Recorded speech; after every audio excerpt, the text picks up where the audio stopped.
Mataji, we are ready to start whenever you're ready. Yeah, I'm ready. Preeti Vilasni Mataji, are you there? Indu, just 1 second, no? Please wait. Let's Oh, first sure. post it on WhatsApp because then, you know, you Yeah, want. I'll post it. Yeah.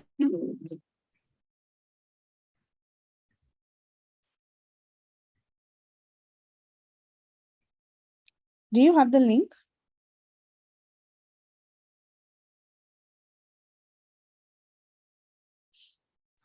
Yeah, yes, Mataji.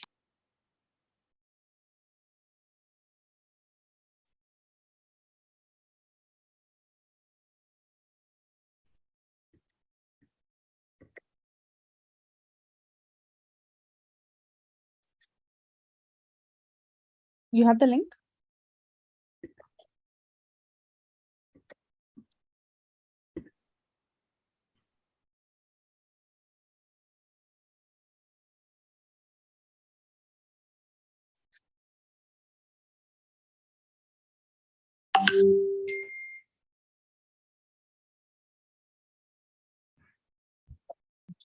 Okay.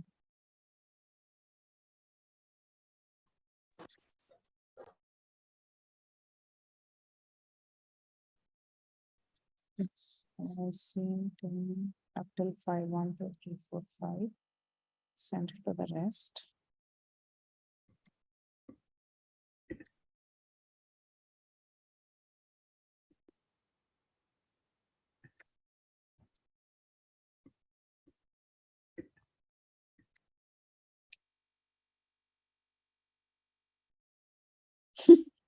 Okay, I resent it twice. We are both posting. Okay,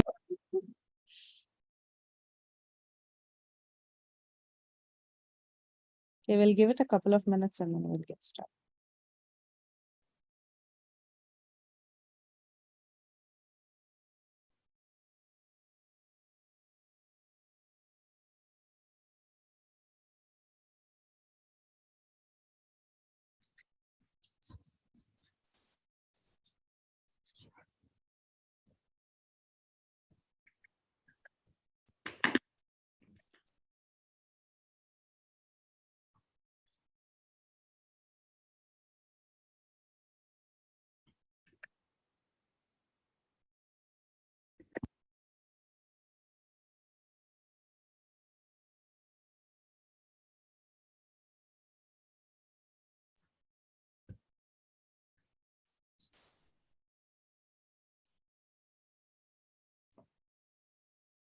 Okay. Hare Krishna, everyone. Thank you so much for joining us today. So today we are in the final session of the Isopanisad. It's going to be the 17th and the 18th verse. And with today, Isopanisad will be complete in the series. And then we'll move on to a very interesting series after a few weeks. So we are very happy to have our Grace Kirtida Sundari Mataji with us. She's back with us. And it will be a grand finish to this entire series with her class. So thank you so much, Mataji. You can now take over the call. Hare Krishna. Hare Krishna. Thank you so much, Preeti Vilasni Mataji. And thank you, everyone, for joining us today in the last session of our series of Ishri Isopanisad. Right? So we have gone through the entire series of Bhagavad Gita. Then we went to the entire series of Updeshamrita, that is nectar of instruction. And now Shri Isopanisad. So thank you, every one of you, for joining us. And let's get started.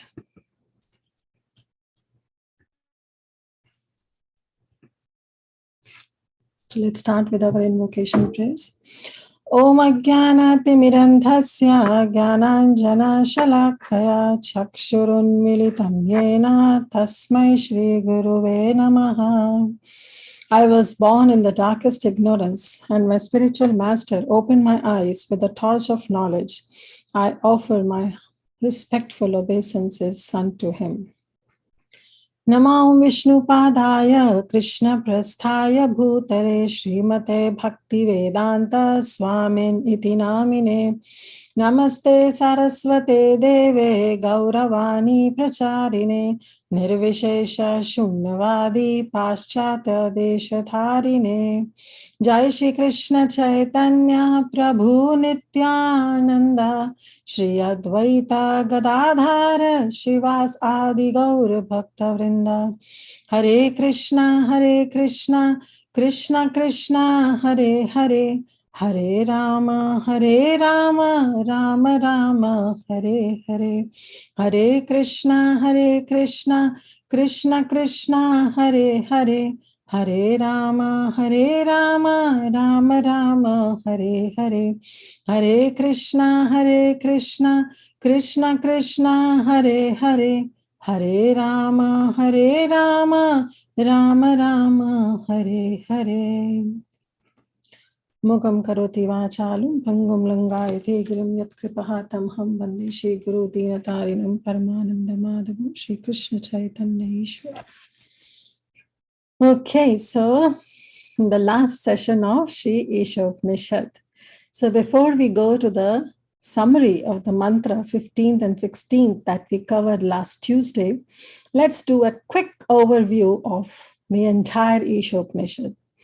So you all know that from the starting of Isopanisad, the invocation mantra, up till the third verse, third mantra, it was described how to live in harmony with the Supreme Lord, how to live in harmony with the Supreme Lord.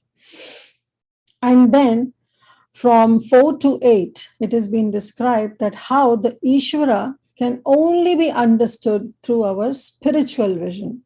Through our material eyes, through our material vision, we cannot understand the Supreme Lord.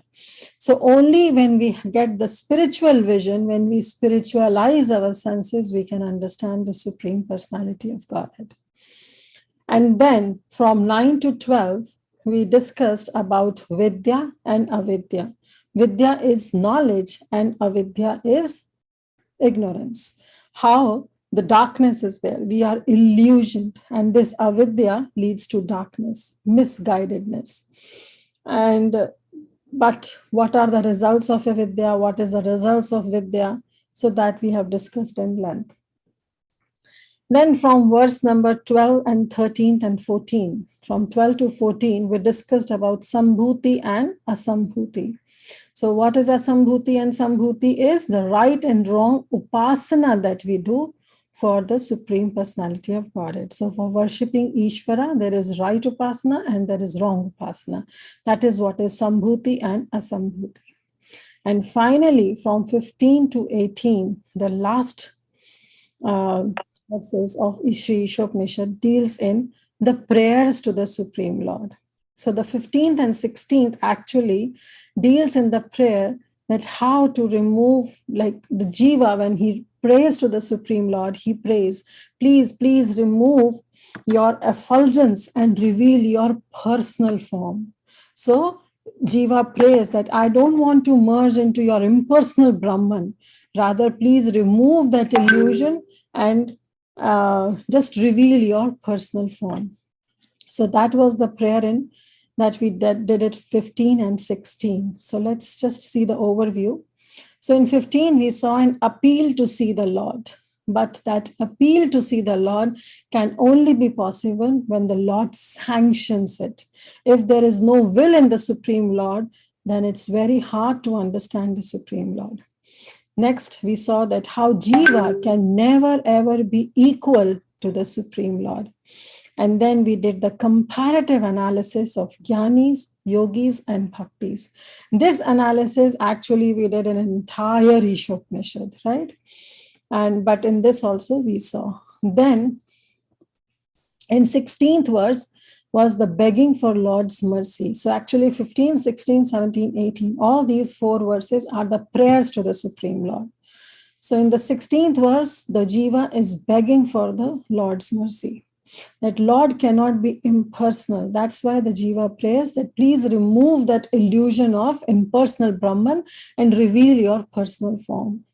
So Lord cannot be impersonal. Bhagavan realization is most complete.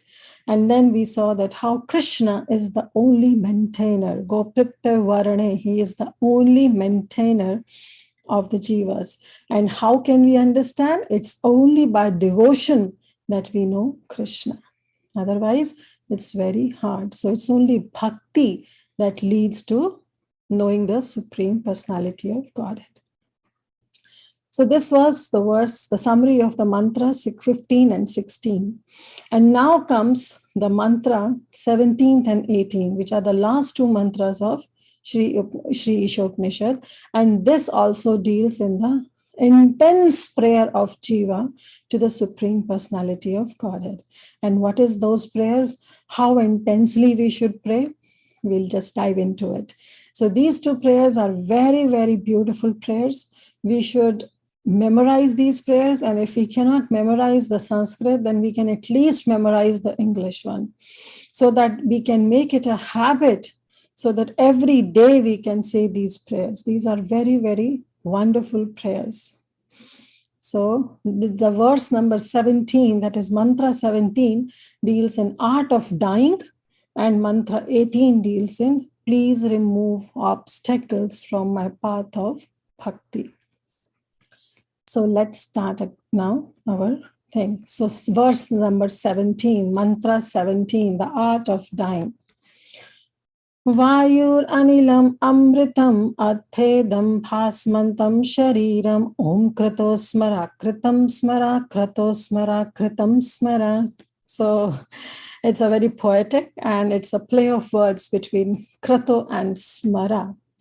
So he says, Om krato smara, kratam smara, krato smara, kratam smara.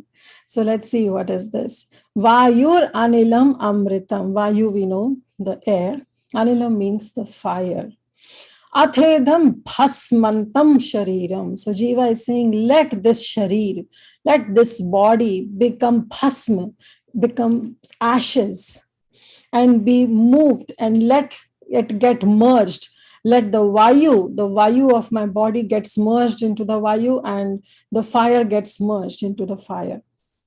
So let this temporary body be burned to ashes, and let the air of my life be merged with the totality of air. So means I am on my deathbed. So let me die. But there is a prayer. There is an intense prayer that the Jiva prays at the time of death. It's not easy to face death. It's really, really very hard. It's the maximum suffering that a person can experience is at the time of death. So naturally, this intense prayers come out from the mouth of Jiva. So what he says, Om krato smara, kratam smara. Om krato also refers to the Supreme Personality of Godhead. So he's saying, oh my Lord, smara, now you please remember. What do you remember? Kritam smara, whatever I have done in my life. Right? So you remember whatever I have done in my life. Om krato smara, kritam smara. Krato smara means the Supreme Personality of Godhead. Why? Because Krishna says in the 13th chapter that I am the eternal Purusha. I am the knower of all the bodies, right? Yes, the soul is also the knower of a body, but the Supreme Soul is the knower of all the bodies. So he knows everything. So he is Kratosmara. So Jiva is saying, Om Kratosmara, O Supreme Personality of Godhead, because you are Kratosmara, because you are knowable of everything, Kritam Smara. Now you remember whatever the activities I have done in my life. Kratosmara, Kratam Smara. Why? Because you are Kratosmara. You are the ultimate beneficiary. Bhoktaram Yagya Tapasa. It says, right? Bhagavad Gita says, because you are the ultimate beneficiary of all the sacrifices. You are Kratosmara. So Kratam Smara. Again, he is saying that please remember whatever I have done for you.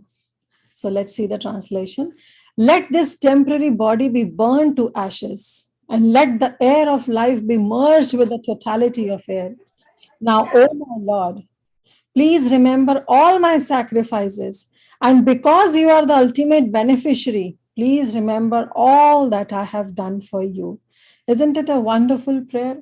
Because we don't know whether we will be able to remember the Supreme Lord at the time when we leave, when we breathe the last breath that we take. We don't know whether we'll be able to remember. So at the deathbed, the Jiva is praying and is praying that, oh Lord, now you remember whatever I have done in my life, because you are the knower of everything. So this is what the art of dying is. So let's go deep what Prabhupada has written in the purport, and how we can understand this. So final prayers at time of death. So what is that Jiva prayers at the time of death is to become fully conscious of one's past deeds and ultimate goal. See, if one is not conscious of one's past deeds, one will not pray to the Supreme Personality of Godhead. Only one when is fully conscious of its past deeds and understands that what is my ultimate goal will offer the prayers. So these are the final prayers. And Jiva knows that to transcend the body and material world, to enter the Lord's supreme kingdom. So we have to enter the spiritual kingdom and we have to transcend this body and this material world. Only then we will be able to enter. Then remind the Lord of one's sincere services and sacrifices. So you don't get confused. We'll deal all these points in detail. So first we'll begin with that how our body is a foreign dress, right? Our body is a foreign dress. So first we will understand this. Just give me a second.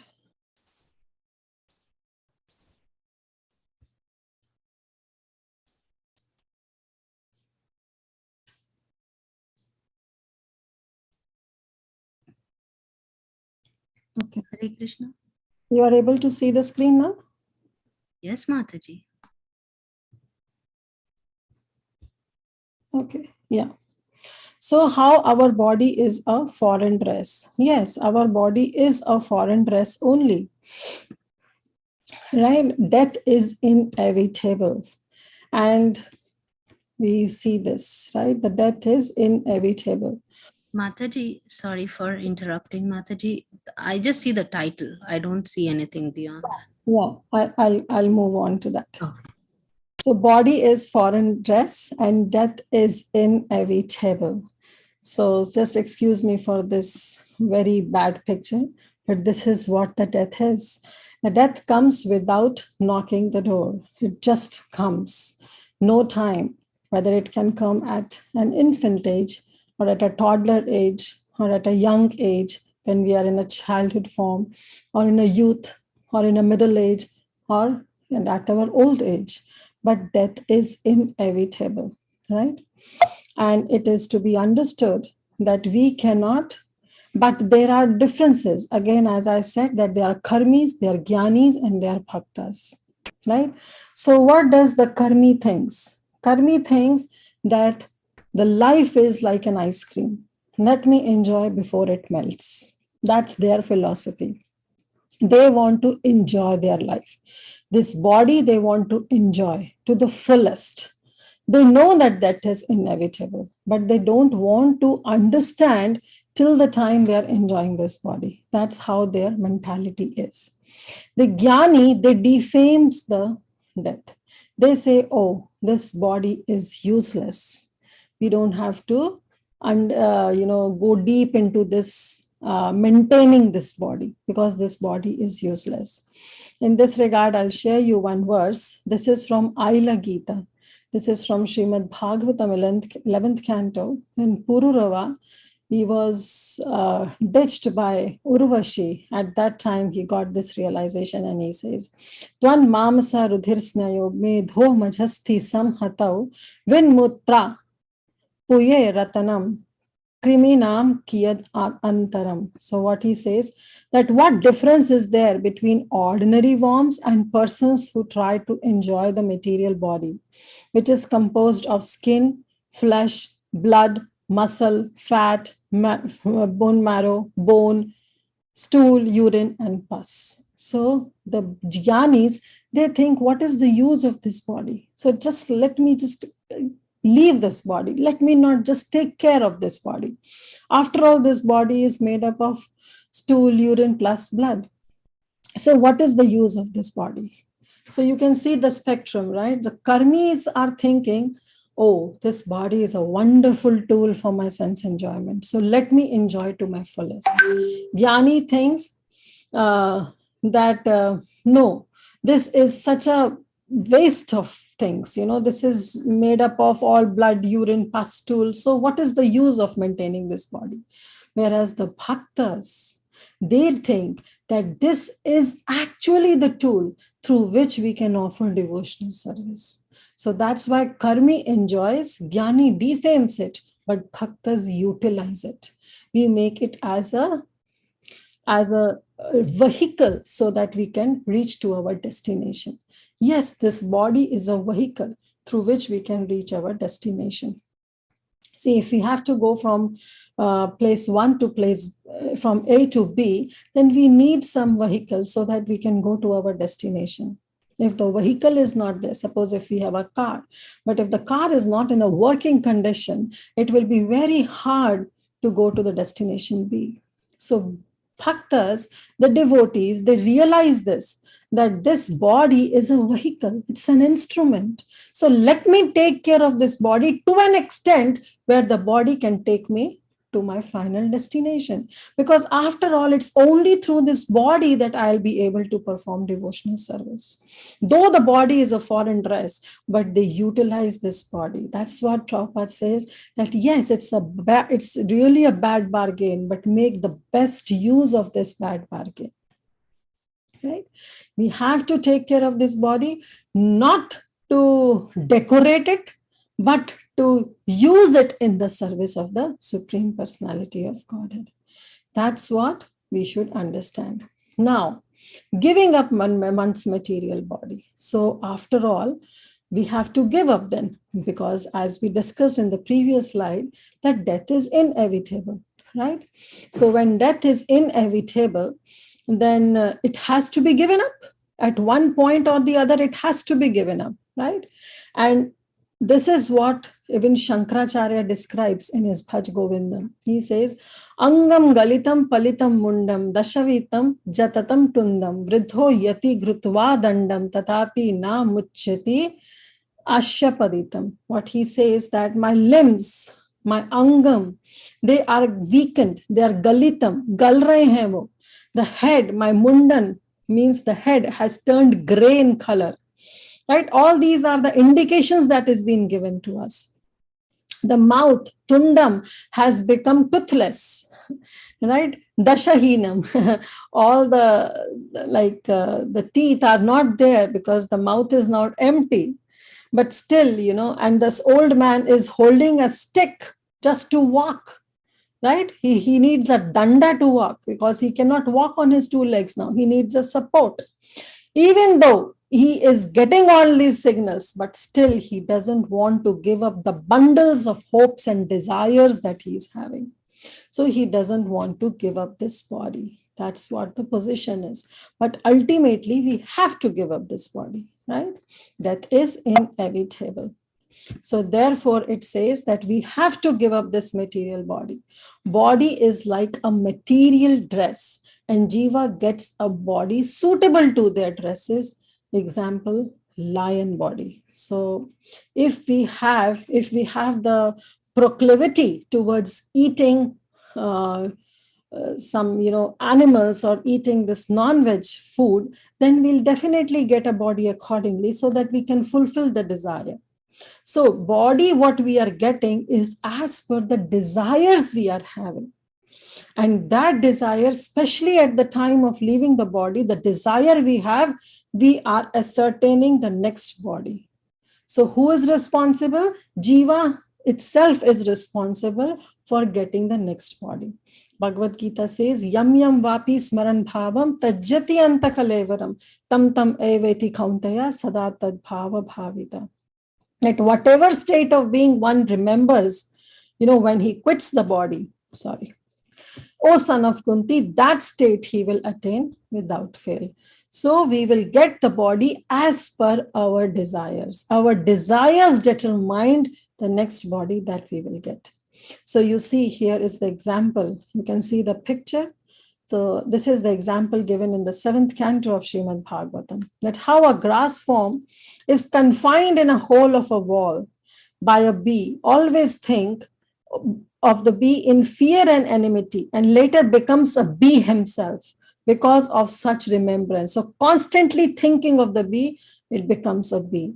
Similarly, if the conditioned soul somehow or other think of Krishna, who is Satchidananda Vigraha, they will not become Krishna, but they will be Krishnaized. They will be free from all their sins and they'll be Krishna conscious. So whether thinking of him as their worshipable Lord or an enemy, because of constantly thinking of him, they will regain their spiritual bodies. So how important it is that what is our consciousness when we leave our body. And this is what the art of leaving the body is. So art of leaving the body is not just to leave the body, but to give up the enjoyment of enjoying the body. And this can only be possible through the process of bhakti. If we are not deep dive into bhakti, then all these attachments that we are carrying throughout our life will come in front of us at the time when we are leaving the body. So we have to give up. We have to give up this attachment of enjoying the body, and that can only be possible through the process of bhakti. Now, someone can say that, okay, this is the whole cycle, right? So vegetable is there, then worm is there, then bird is there, then animal is there, and fish is there. So many different 8,400,000 species are there. So this is from Jiva, that how he evolves. Now this evolution, don't get confused with the Darwin theory. This is not the Darwin theory. Darwin theory is different. Darwin theory says that at no point there was human being, rather it gets evolved from one species to another. But here we are saying that all these species are there. But sometimes we are in the fish body, sometimes we are in a plant body, sometimes we are in an insect body, sometimes we are in a bird, sometimes in an animal. So this way the Jiva evolves from different 8,400,000 species, but finally get a chance to become a human being. So this process of bhakti that we are mentioning can only be possible when we get this human form of life. In all other forms of life, process of bhakti cannot be performed.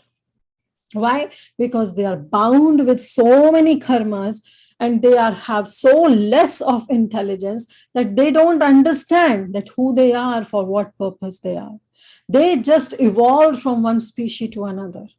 But human being has this tendency where they have the ripened consciousness through which they can understand the spirituality, right? And it's only through human form of life that one can process bhakti. And according to Bhagavad Gita, the most perfect man surrenders unto the Lord after many, many times of culturing knowledge. It's not that today I've got a human form of life and that's it. My job is done. Now I'll remember the Supreme Personality of Godhead. No, that won't happen. After many, many of the lifetimes of getting this human form of body, slowly we will be able to understand the Supreme Personality of Godhead. Krishna says, Bahunam janmanamante jnanavam mam prapadyate vasudevam sarvamiti samahatma sudurlabha. There'll be a lot of human beings, but not all of them will be understanding the Supreme Lord. Right?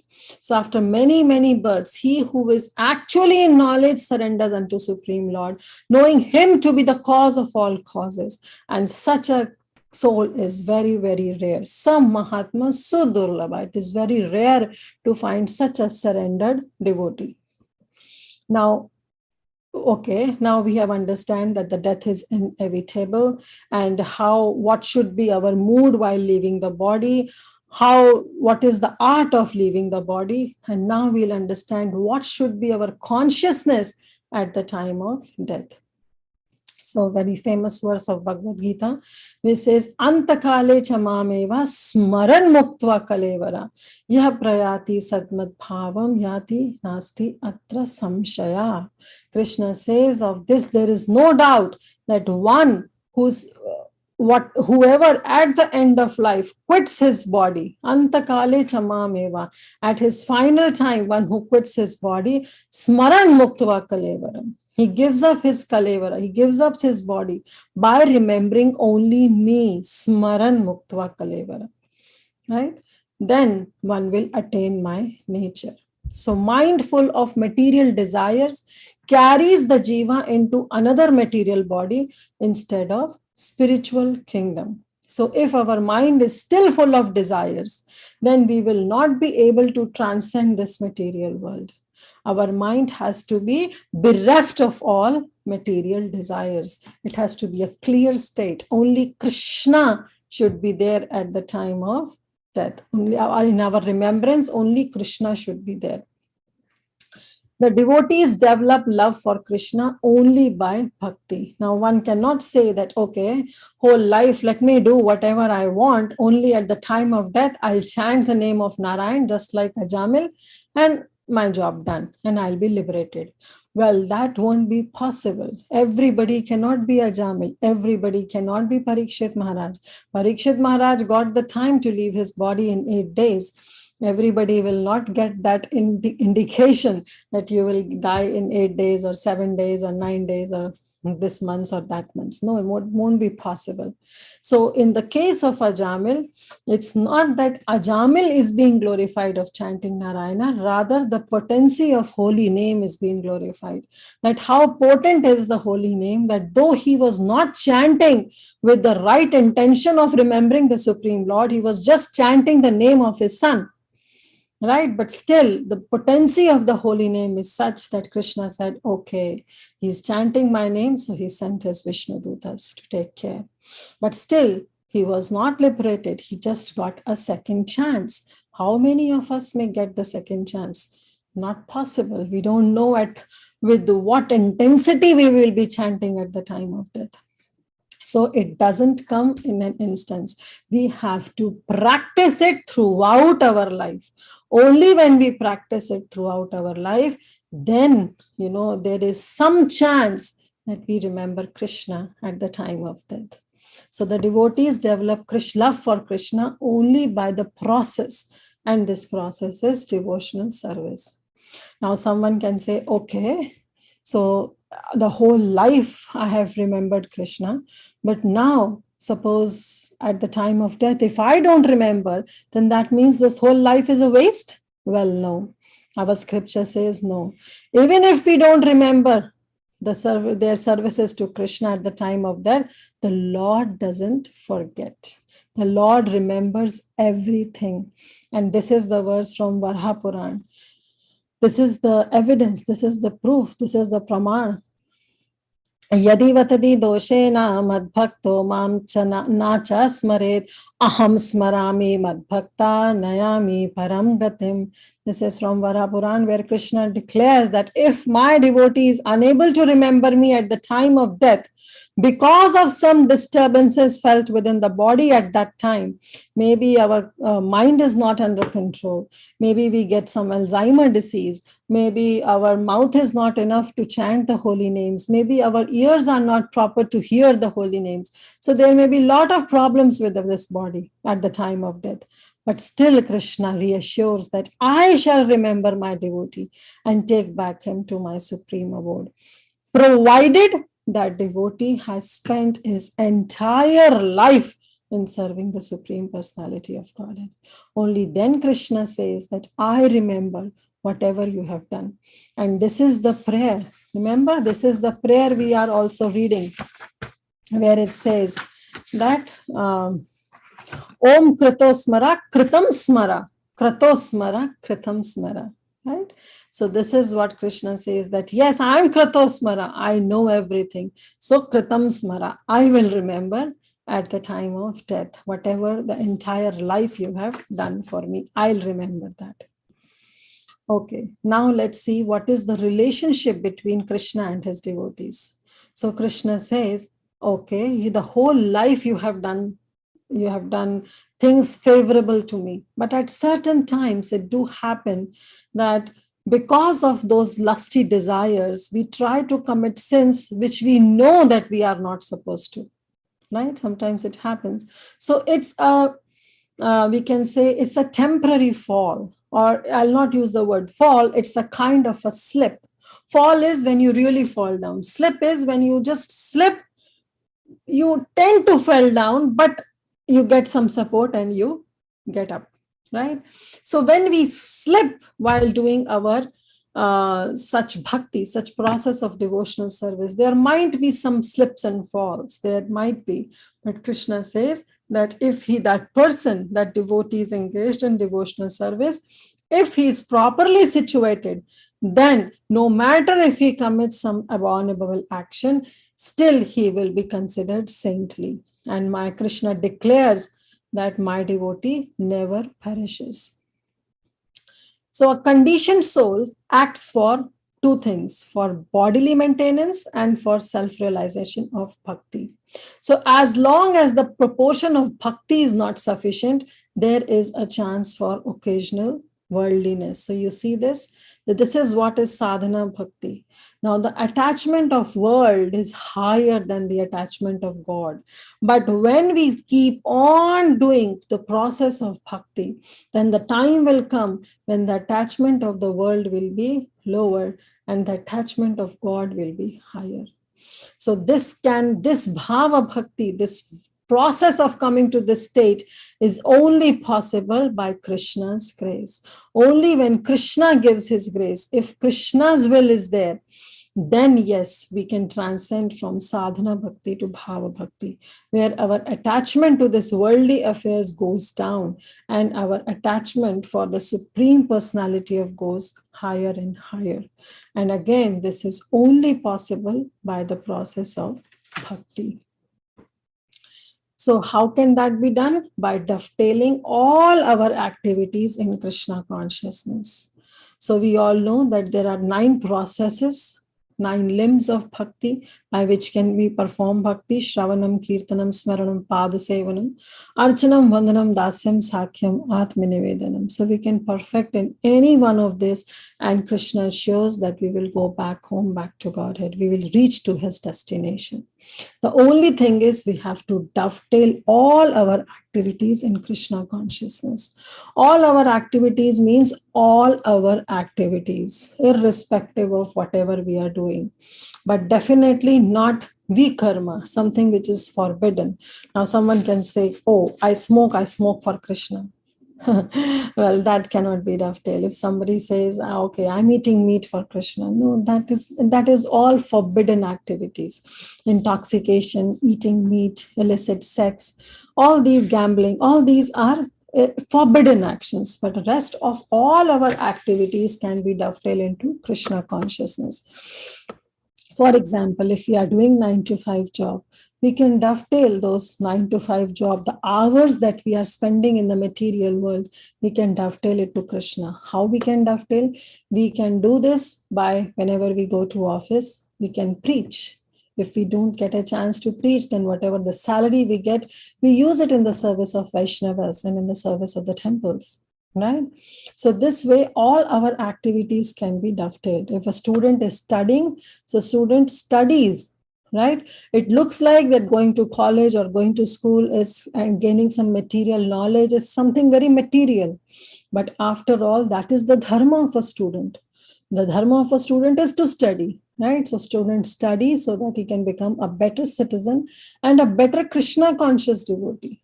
That student knows what is ill, what is good and what is bad, what is wrong and what is right. So we can dovetail all our activities.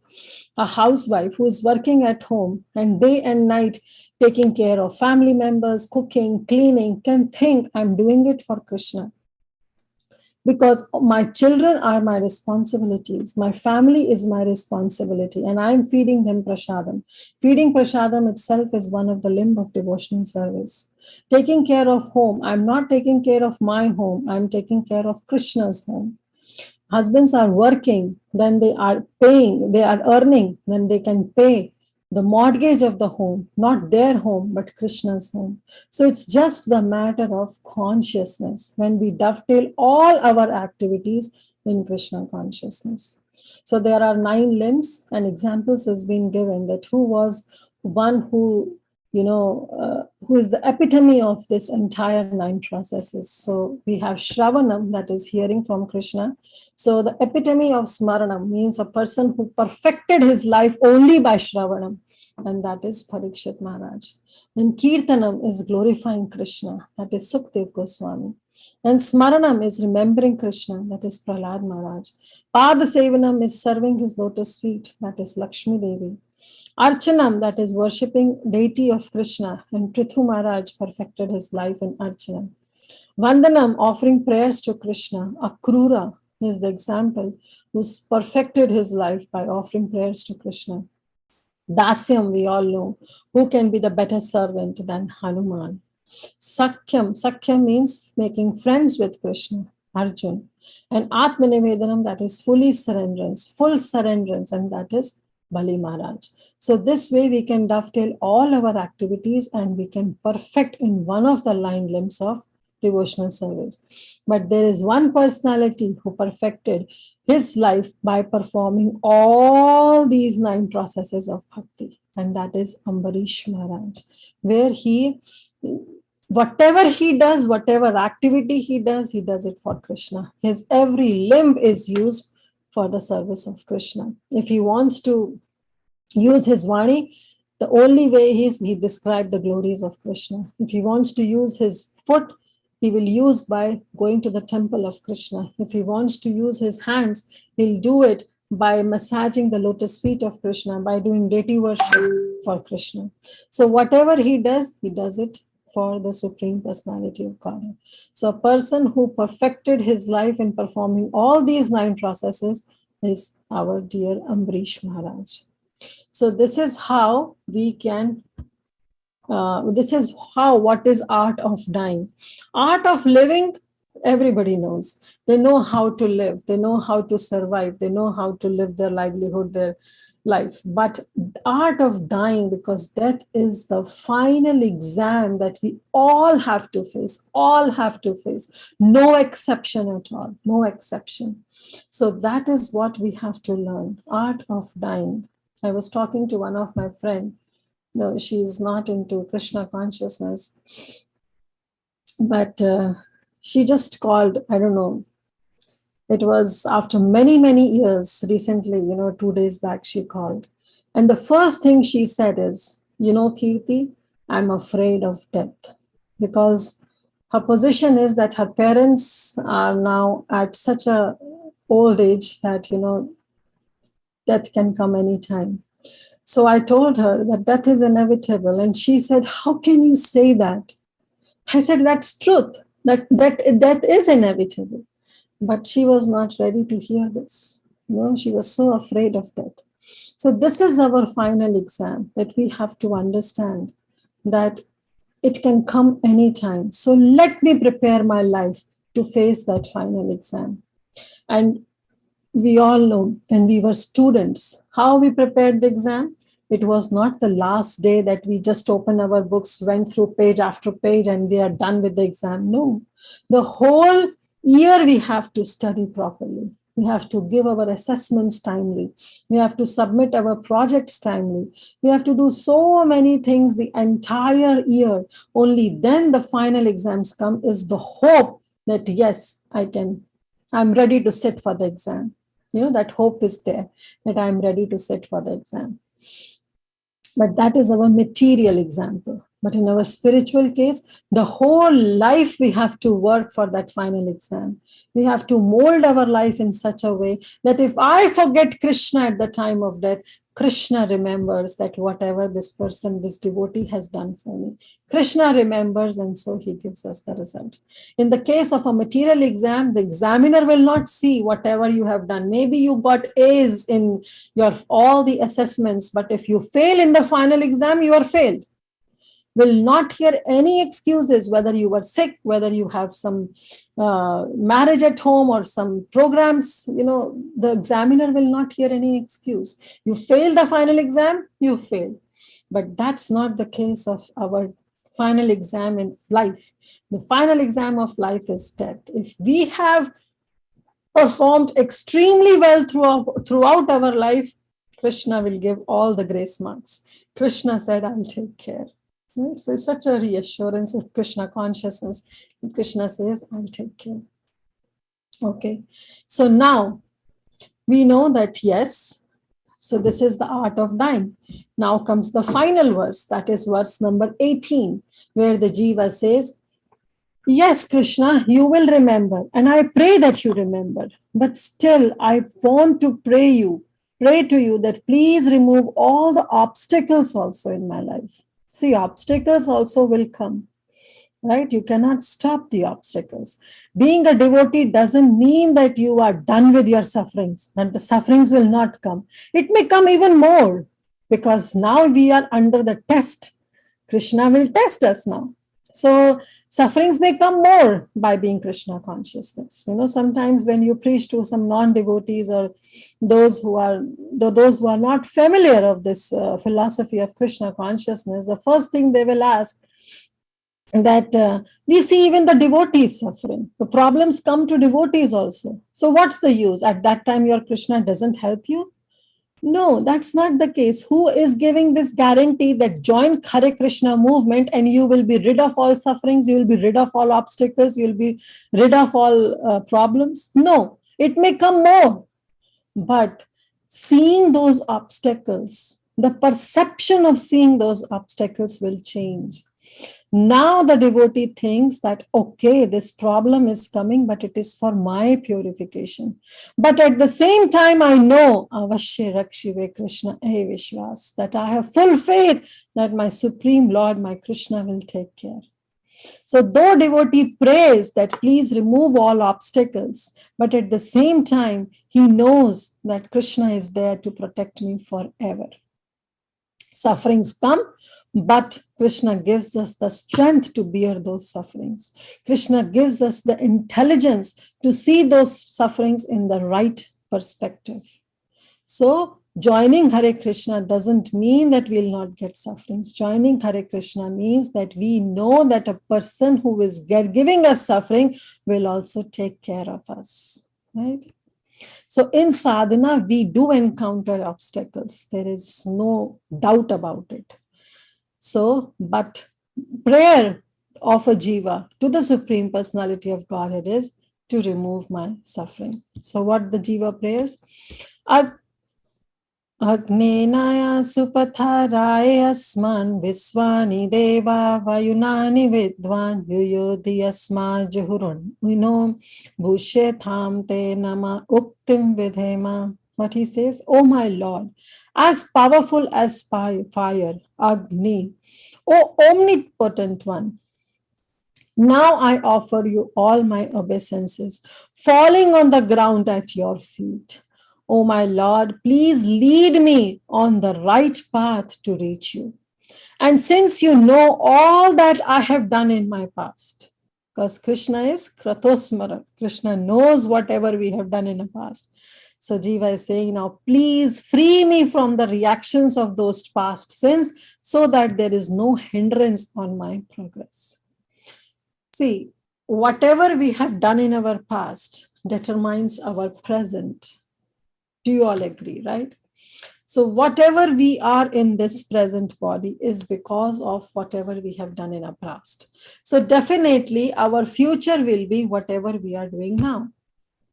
So if our past can determine our present, isn't it that our present will also determine our future?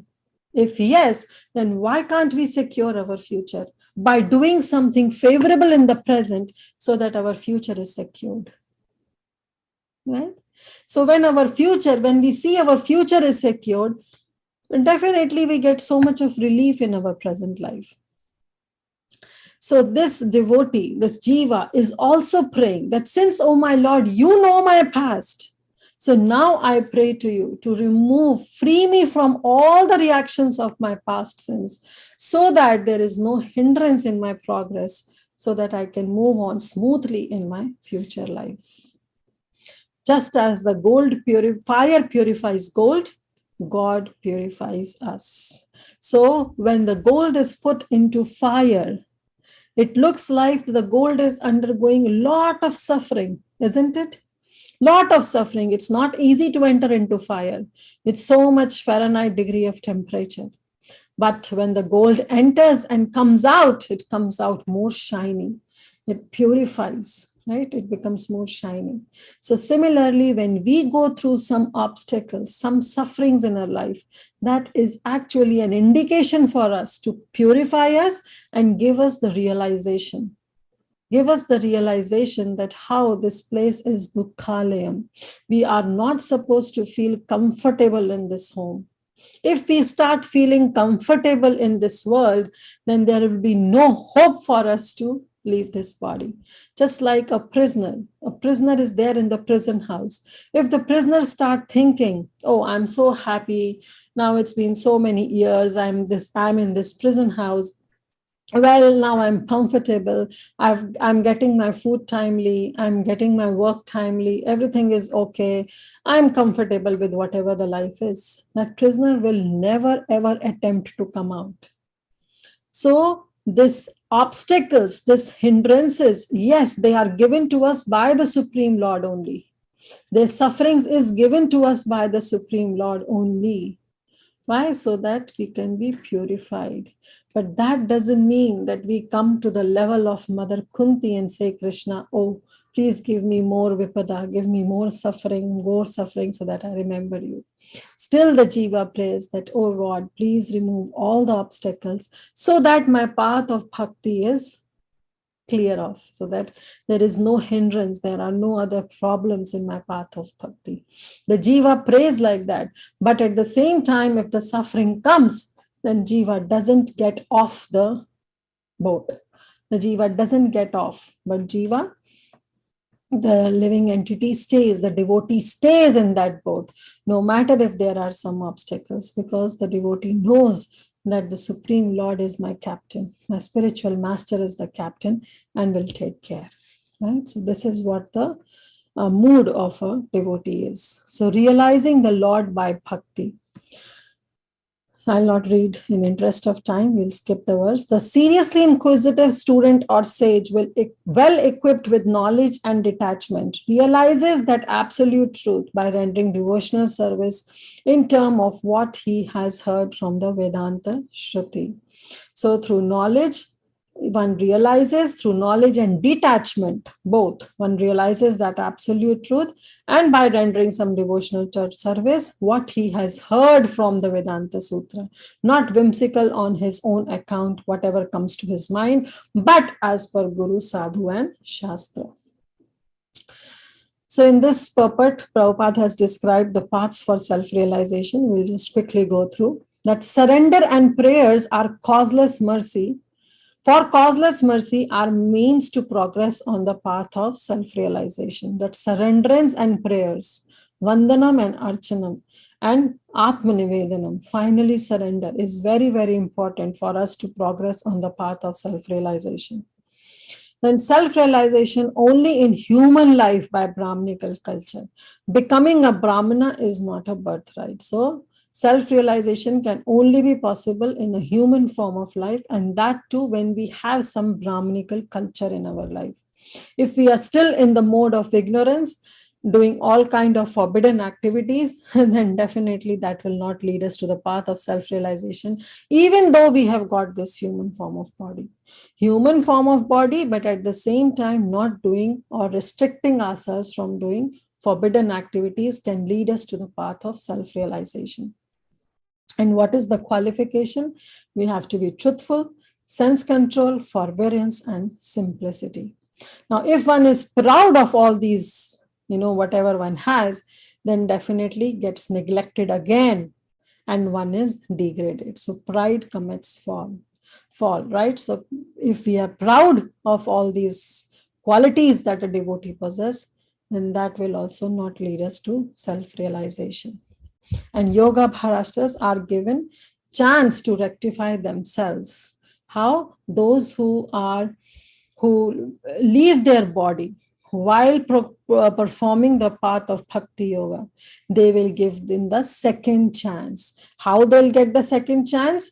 They are the yoga bhrashtas. They are the people who gets the second chance, because now when they come back to their human form of life, they will take birth in a devotee family and they'll get a chance again to perform the process of devotional service. So the processes of self-realization, there are two. First of all, yes, we read all that how we have to be in a human form of life, and then how we have to surrender, and then we have to get rid of all those forbidden activities. Then we don't have to be proud of all whatever we do. But still there is a process, and that is categorized in two ways, quick and gradual. So the gradual process is karma kanda. When we do karma kanda, when that is the lowest stage, we try to become perfect by performing some activities. It is just like going to the top of the building but taking a staircase. It's not that you will not reach to the top of building, but you will be so fatigued, you'll be so tired of climbing the staircase. So this is the very, very gradual process, because that karma kanda leads to karma yoga, then leads to jnana yoga, then leads to dhyana yoga, ashtanga yoga, and finally one understands bhakti yoga. So it's a gradual process for self-realization. But what is the quick process? The quick process is to simply surrender to Krishna.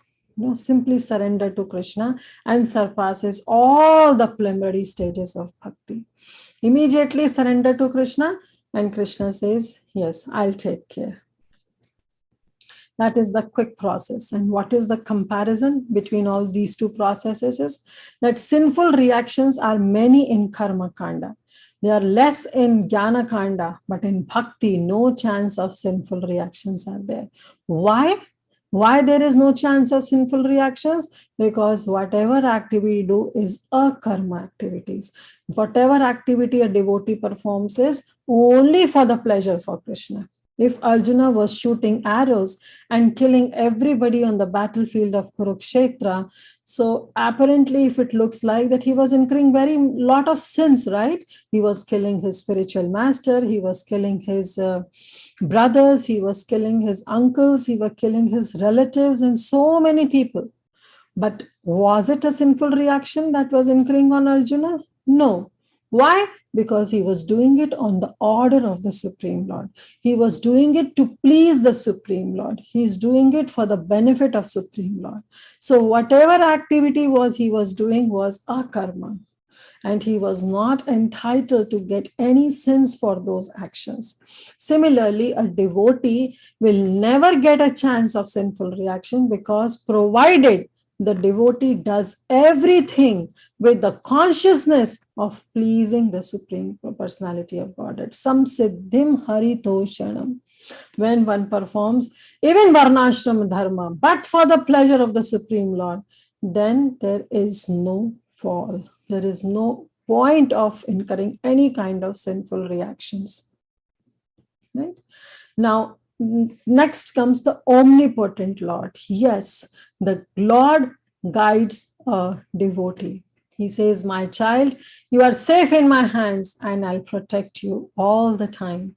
This is such a beautiful picture, and this reminds, you all will get reminded that how in the childhood also, when we see the father lifts up the child in his hand, and he throws the child up in the air, but then he catches. So if the child starts thinking, oh my God, what kind of father he is, he's throwing me up. I have given him so much of pleasure by becoming his son, and now he's throwing me up in the air. If the child starts thinking like this, will he ever develop love for his father? Never. Never ever he will get a love for his father. But the moment the father holds the child back, the child thinks, oh, no, I was wrong. Actually, my father was simply playing with me. He is so caring. He is so loving to me that he was just throwing me in the air, but at the same time, he is down there waiting for me with the open arms so that he can catch me. If we develop the same thing with Krishna, that yes, Krishna sometimes throws away in the air, throws up in the air, some problems with some sufferings. But if the devotee thinks that no, my Father, my supreme eternal Father, Krishna is still waiting with the open arms to embrace me, then definitely we'll have so much of love for Krishna. No matter little bit suffering is there. Even the child, when goes up in the air, there is a tendency, it's not a good feeling. It's not a good feeling actually. Why? Because there is some shortness of breath is there, right? But the child knows that my father is waiting with open arms to embrace me. So the child develops that love for his father. Same here, we get some little bit sufferings from the Supreme Lord, but we should think that the same Supreme Lord is waiting with an open arms to embrace us. So this is how the Lord guides a devotee. It purifies. Lord purifies us, not only us, but even the dog eater can be purified and become a superior qualified Brahmana. How purifying.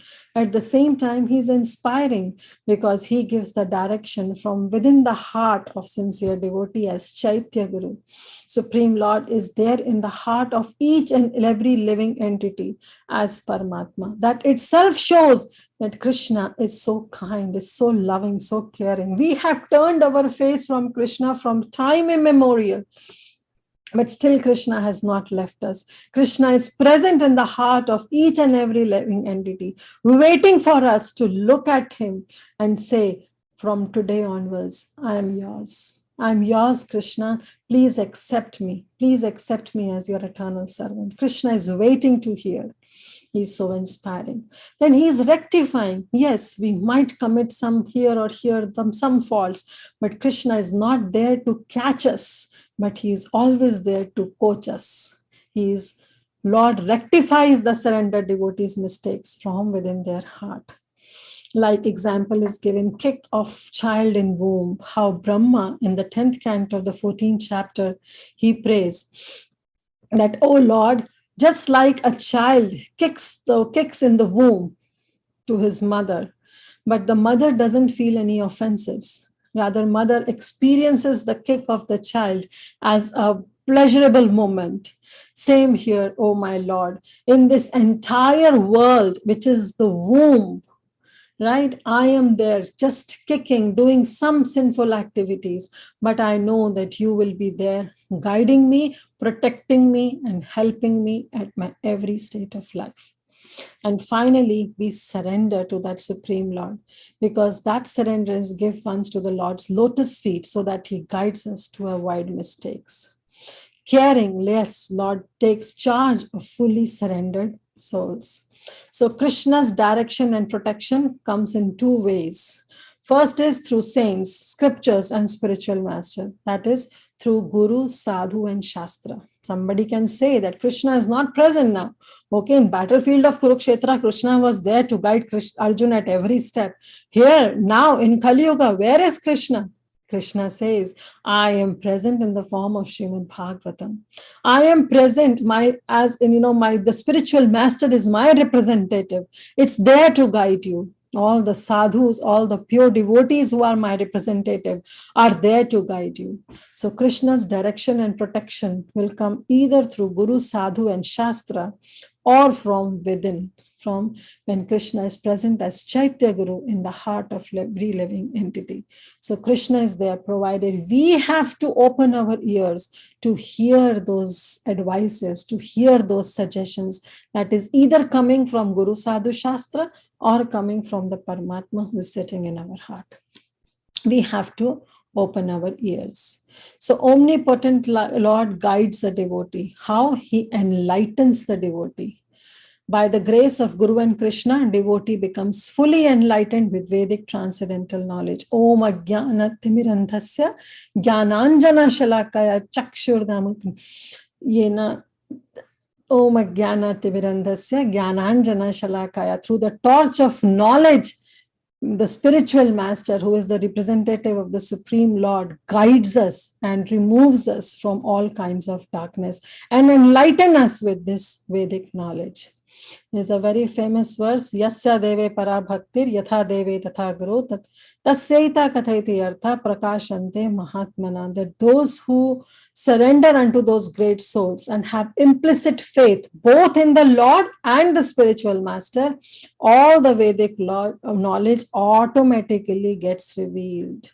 Hriday Gyan, Divya Gyan, Hriday Prakashito. It gets automatically revealed in the heart. And how that is done? Through the process of hearing and chanting Krishna's glories. Then what happened? When we keep on chanting, when we keep on hear Krishna's glories, Krishna's pastimes, it cleanses us. All the anartha nivritti happens, right? And then the devotion becomes fixed. Nishtha develops. Then the affection of passion and ignorance vanish, and the bhakta is enlightened by bhakti. All the doubt diminishes, and then one comes on the level of asakti, getting attachment to the Supreme Lord, and finally becomes a bhava bhakta, and then a prema bhakta, a pure devotee. So this is just a gradual progress that a jiva goes through. So let's summarize what we read. So this is the chapter, verse number, mantra number 17. That was Art of Dying, where we have to have the remembrance of the Supreme Lord at the time of death. Then what should be our consciousness at the time of death? And even if the jiva forgets, the Lord still remembers his devotee.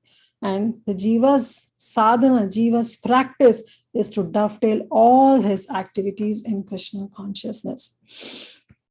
See, when a person falls in the well, and if somebody is outside the well, he says, okay, you hold on this rope, I'll help you to take you out of that well, right? So same here, Krishna is there outside the well. We all have fallen inside the well.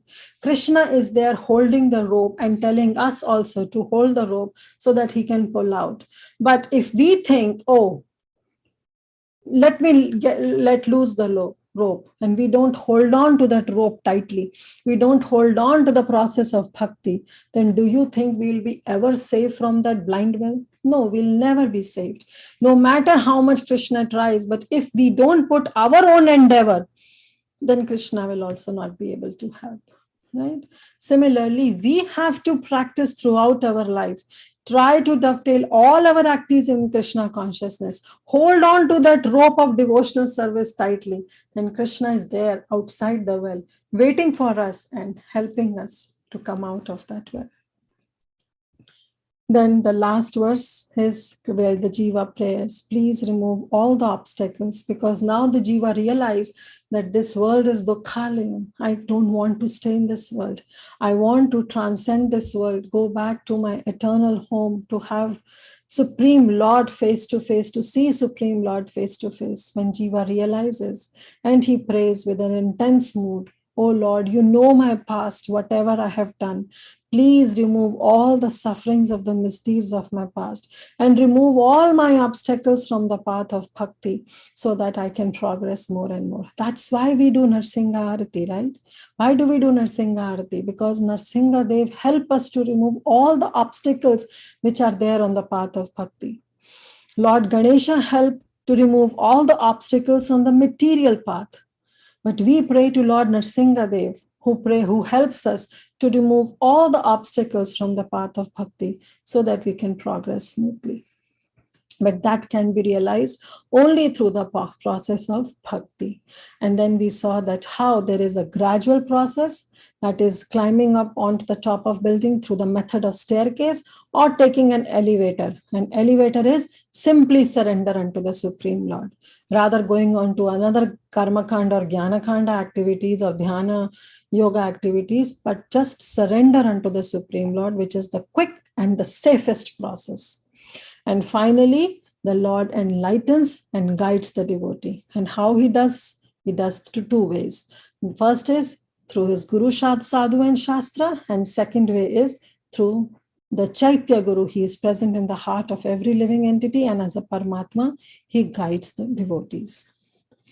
So here we'll end up the Isopanisad, the last two verses, which are very, very beautiful, intense, and deep prayers that we all can offer it to the Supreme Lord. So thank you all so much. We'll stop here. Hare Krishna. Thank you so much, Mataji. Such a beautiful session with very appropriate examples and insights. I especially like two things. One is when you said that, Krishna consciousness, we are not giving you guarantee that your material problems will vanish. But however, the way you deal with it would be completely different. I think that is the science of Krishna consciousness. It's very, very subtle, but that's how the process works. So thank you for highlighting that and connecting it to the verse. The other thing that I really liked is your analogy of the father throwing the child in the air and catching the child. That was so beautifully explained. I mean, you explained every step running through the child's mind, and how the open arms is there for the parent, and that's how Krishna is. It was so nicely explained, Mataji. So such a beautiful session. Really loved it. I also had a question, if it is okay to ask. Thank you. Now go ahead and try if I'm able to answer. So when I was seeing that picture of that evolution, and also I see that is how it is written as well, that first there is the aquatic and then the plant. So I thought, wouldn't it be the reverse, like first immovables and then the movable, like fish and all that? I was just thinking from a logic perspective. Maybe it's Shastra is different, but I was just curious to see why it would be like that. Or that's how it is, maybe. I don't know. Just mentioned like this only. If we see, then also it's mentioned that how Jiva, in the cycle of evolution, Jiva changes bodies from aquatic to vegetable to worm to bird to animal and finally to highly developed human beings. Yeah. Maybe it's, I don't know. Yeah. It could just be that evolution can happen in any way. There is no fixed. Yeah, exactly. There is no fix that it's not that after aquatic you have to become a vegetable or you'll become a worm. It again depends, On so many factors. Yeah. That's it. Thank you, Mataji. But really, really, what a nice wrap up of the entire Isopanisad, and especially highlighting these last two verses, which are so important for our sadhana. Thank you, Mataji. Hare Krishna. So much. Hare Krishna.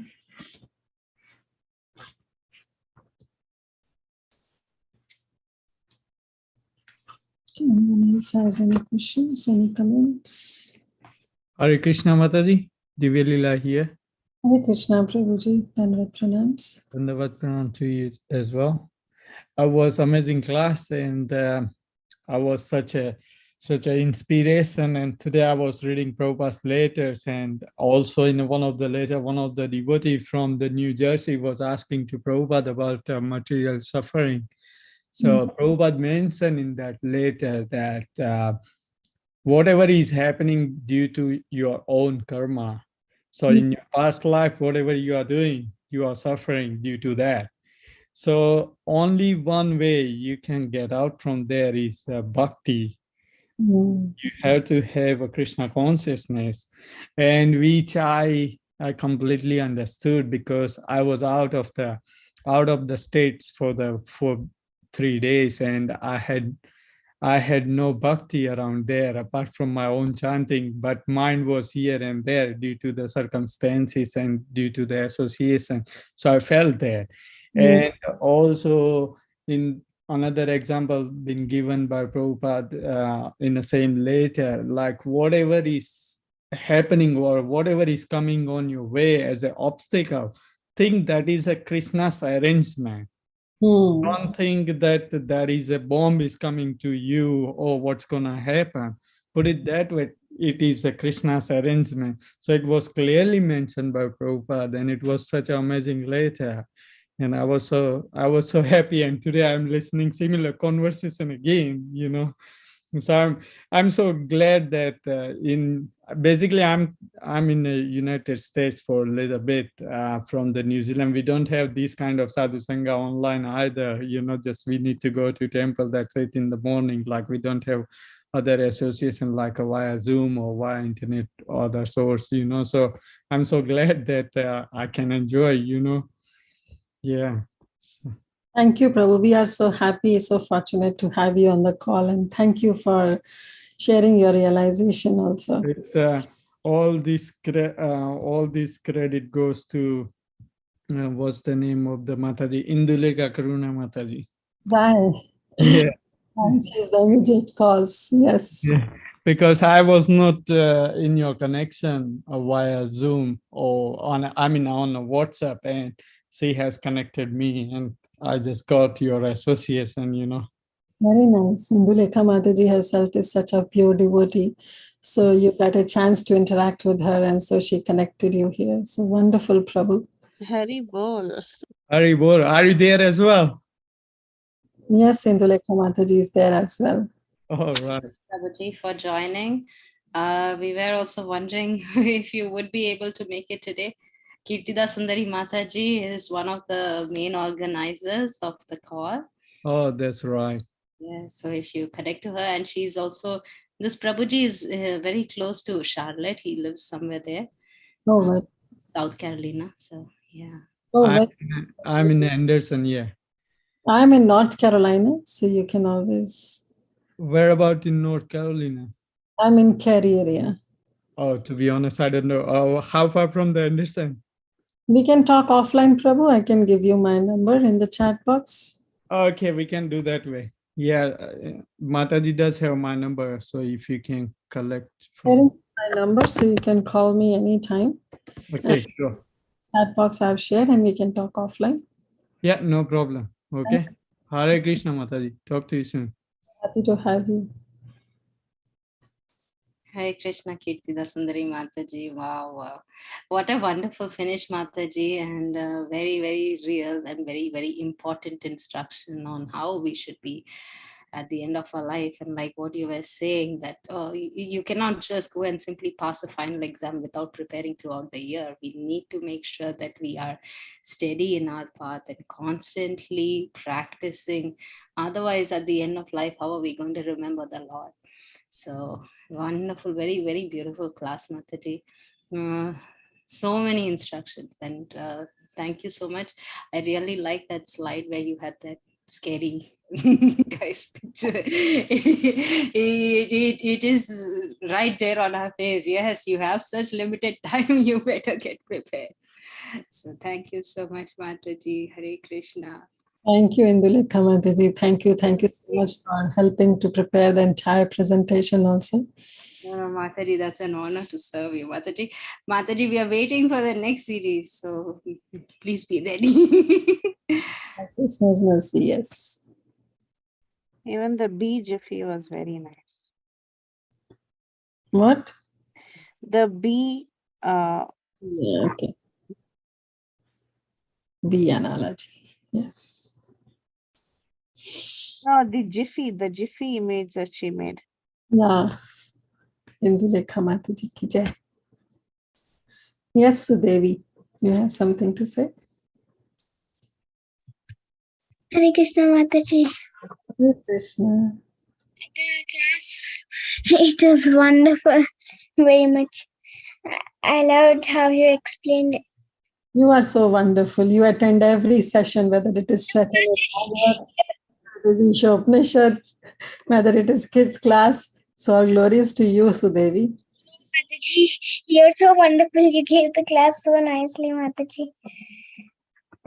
I loved all the the whole class. And like the karmis, they want to enjoy with this body, but the jnanis, they defame and they reject this body, thinking that like it is like yeah, all the bones and mucus and all this pus and bile and everything is there in this body. So there's just a bag of bones. They reject. But bhaktas, they take it as a vehicle to go to Krishna. They utilize this body. Very nice. Such a wonderful point you got hold of. Very nice.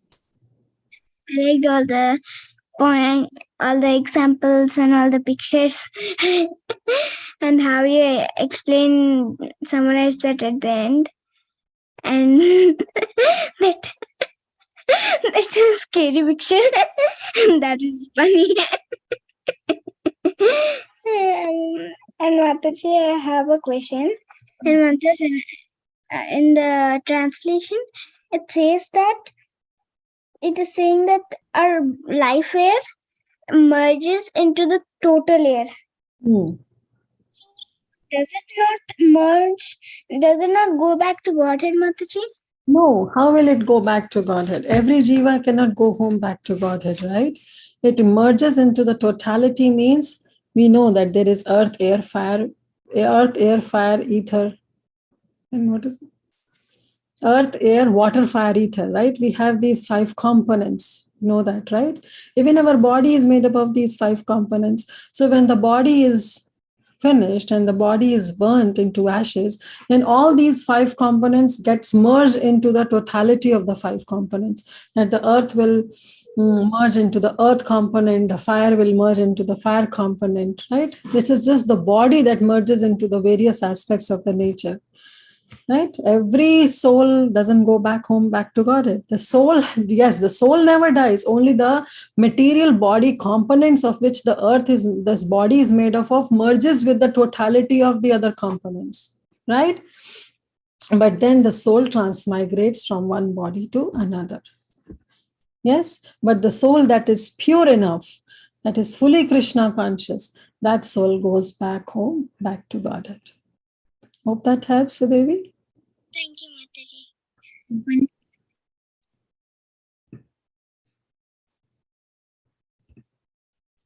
Okay. So if no more questions, we can end up here. Preeti Vilasni Mataji can take over. Hare Alright. Thank you, Mataji. Thank you all so much for joining us today. And we'll meet again with a new series. We'll keep you all posted on the WhatsApp groups. Take care till then. Thank you so much, Kirtida Sundari Mataji. We can end here. पतितानां पावनेभ्यो वैष्णवेभ्यो नमो नमः. अनंतकोटि वैष्णव वृंद की जय, श्री लक्ष्मीपाद की जय, श्री ईशोपनिषद की जय. Glories to the assembled devotees. Her grace की Sundari Mataji की Gaur Vaishnavas ki jai. Thank you, Mataji. Hare Krishna. Krishna.